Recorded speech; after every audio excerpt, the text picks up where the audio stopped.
அன்பே, பேரன்பே, இனிய அருளாசிர். பிராணாயாமம் எனும் பயிற்சி முறை உனக்காக மீண்டும் கவனி. முதலில் நாடி சுத்தி என்பது நீங்கள் தனித்த அறையிலோ அல்லது மொட்டை மாடியிலேயோ ஆசன விரிப்பு கொண்டு ஒரு பெட்ஷீட்டை நான்காக மடித்து அதன் மீது அமர்ந்து கிழக்கு அல்லது வடக்கு நோக்கி அமர வேண்டும். இப்போது இடது கால் மீது வலது காலை தூக்கி போட்டு நிமிர்ந்து உட்கார வேண்டும். இரண்டு கரங்களையும் ஒன்றின் மீது ஒன்றாக வைத்து மடி மீது வைத்து கண்கள் மடி மீது உள்ள உங்கள் கரங்களை பார்த்தவாறு இருக்க வேண்டும். இந்த நிலை பைரவி முத்ரா. இந்த நிலையில் அமர்ந்தவாறுதான் பிராணாயாமம் செய்தல் வேண்டும். முதலில் வலது கை கட்டை விரல் கொண்டு வலது நாசி துவாரத்தை அடைத்து கொண்டு இடது நாசி துவாரத்தின் வழியாக உள்ளிருக்கும் காற்றை வெளியே விட வேண்டும். பிறகு அதே இடது நாசி வழியாக காற்றை மெதுவாக சப்தமில்லாது உள்ளே போதுமான அளவு இழுத்து இடது நாசியை வலது கை மோதிர விரல் கொண்டு அடைத்து வலது நாசியை அடைத்து கொண்டிருக்கும் வலது கட்டை விரலை எடுத்துவிட்டு வலது நாசி துவாரத்தின் வழியாக காற்றை வெளியேற்ற வேண்டும். மீண்டும் வலது நாசி வழியாக காற்றை போதுமான அளவு உள் இழுத்து வலது நாசியை அடைத்து கொண்டு இடது நாசி வழியாக உள்ளே இழுத்த காற்றை மெதுவாக வெளியே விட வேண்டும். இதுவே ஒரு மூச்சோட்டம் என்பது.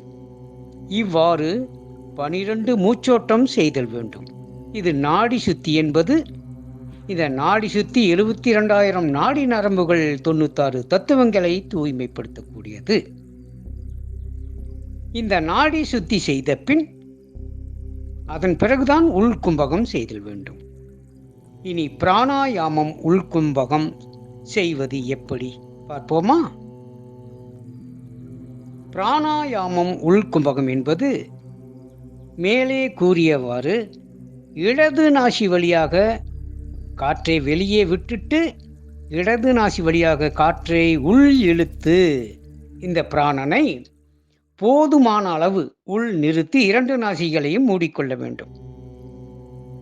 அதன் பிறகு உள்ளே நிறுத்திய காற்றை இடது நாசியை அடைத்து கொண்டு வலது நாசியை திறந்து அதன் வழியாக காற்றை மெதுவாக வெளியேற்ற வேண்டும்.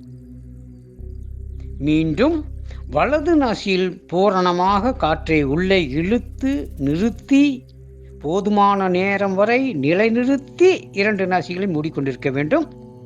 அதன் பிறகு இடது நாசியை வழியாக அந்த காற்றை வலது நாசியை மூடிக்கொண்டு இடது நாசி வழியாக வெளியே விடுதல் வேண்டும். இது உள்கும்பகம் என்பது. இதுவும் 12 மூச்சோட்டம் செய்தல் வேண்டும். இது ஒரு மூச்சோட்டம், இவ்வாறு 12. இனி இறுதியாக பிராணாயாமம் வெளி கும்பகம் என்பது. மீண்டும் இடது நாசி வழியாக காற்றை வெளியே விட்டு 2 நாசிகளையும் மூடிக்கொண்டு காற்று இல்லாமல் அமைதியாக இருத்தல் வேண்டும் முடிந்த அளவு நேரம். அதன் பிறகு வலது நாசியை அடைத்து கொண்டு இடது நாசி வழியாக காற்றை மெதுவாக இழுத்து 2 நாசிகளை அடைத்து வலது நாசி கட்டை விரலை எடுத்துவிட்டு வலது நாசி வழியாக வெளியே விட வேண்டும். பின் 2 நாசிகளையும் அடைத்து கொள்ள வேண்டும். இப்பொழுது உள்ளே காற்று இல்லாமல் இருக்கும். மீண்டும் போதுமான அளவு நேரம் காற்று இல்லாமல் இருந்து வலது நாசியை வழியாக காற்றை இழுத்து வலது நாசியை அடைத்து கொண்டு இடது நாசி வழியாக வெளியே விட வேண்டும். மீண்டும் 2 நாசிகளையும் மூடிக்கொள்ளுதல் வேண்டும். இதுதான் வெளி கும்பகம் என்பது. காற்றே உள்ளே நிலை நிறுத்தினால் அது உள் கும்பகம்.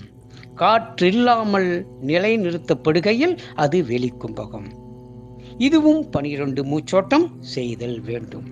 இவ்வாறு 12 மூச்சோட்டங்கள் செய்வதால் வயிற்றுப் பகுதியில் உள்ள ராஜ உறுப்புகள் எனும் கணையம், கல்லீரல், நுரையீரல், இருதயம், தமனி, தந்துகிகள், சிறுநீரகம், பெருங்குடல், சிறுங்குடல் அனைத்தும் இயக்க கதிக்குள் உண்டாகும்.